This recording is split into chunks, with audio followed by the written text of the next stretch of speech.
Good morning guys. Kasabong Luzon, Visayas, Mindanao, lalong-lalo na sa aking mga followers, sa aking subscribers dito sa aking channel YouTube Kalio Kasabong TV.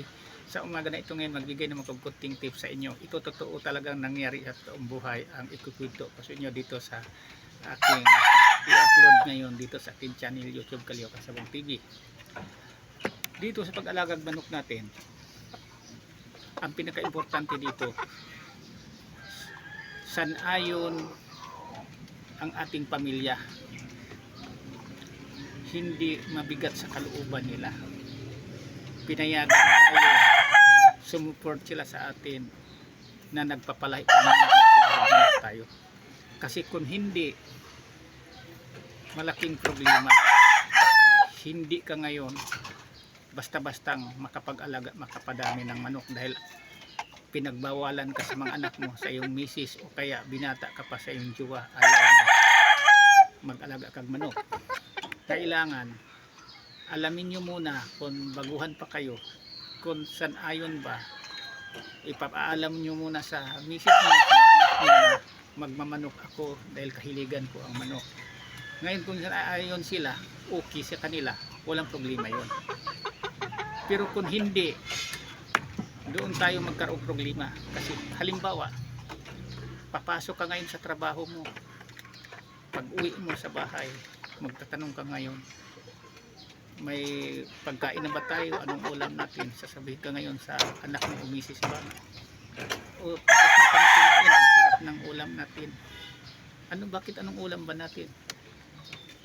Dinali namin isang manok mo, yung crystalisay mo, kasi masarap man pala, kaya palang mahilig kang mag-alaga niyan.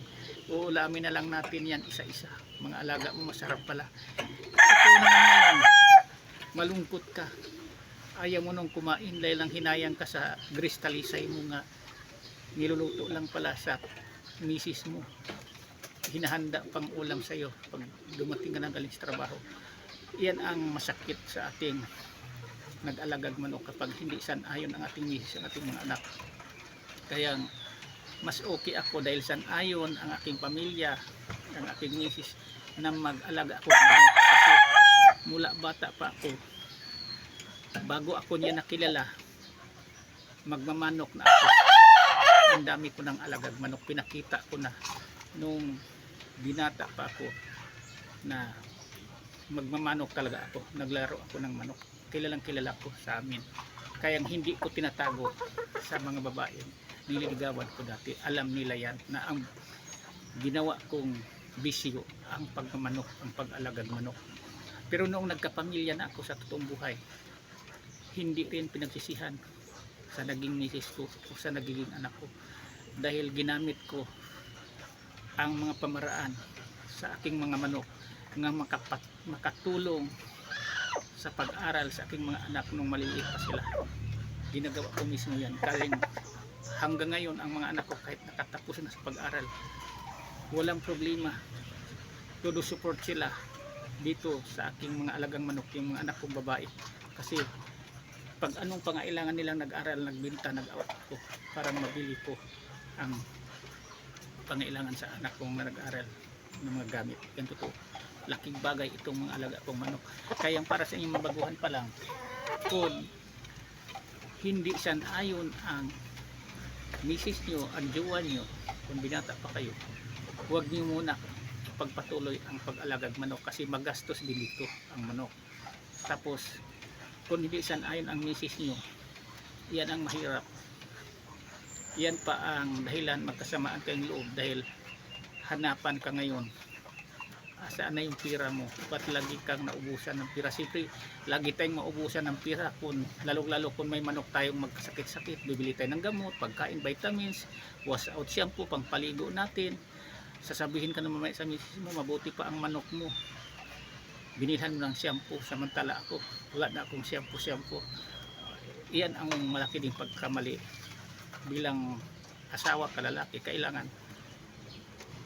unahin mo muna ang pangailangan din sa misis mo bago ang manok. Nakasyampo ang manok mo, tapos ang misis mo hindi mo nabilhan og shampoo, yan din ang malaking problema. Dapat unahin muna natin ang obligasyon sa ating pamilya bago dito ang pang personal natin kasiyahan tungkol sa pagmamanok. Dahil dito sa pagmamanok, sa totoo yan, aminado ako, kasiyahan ko ito.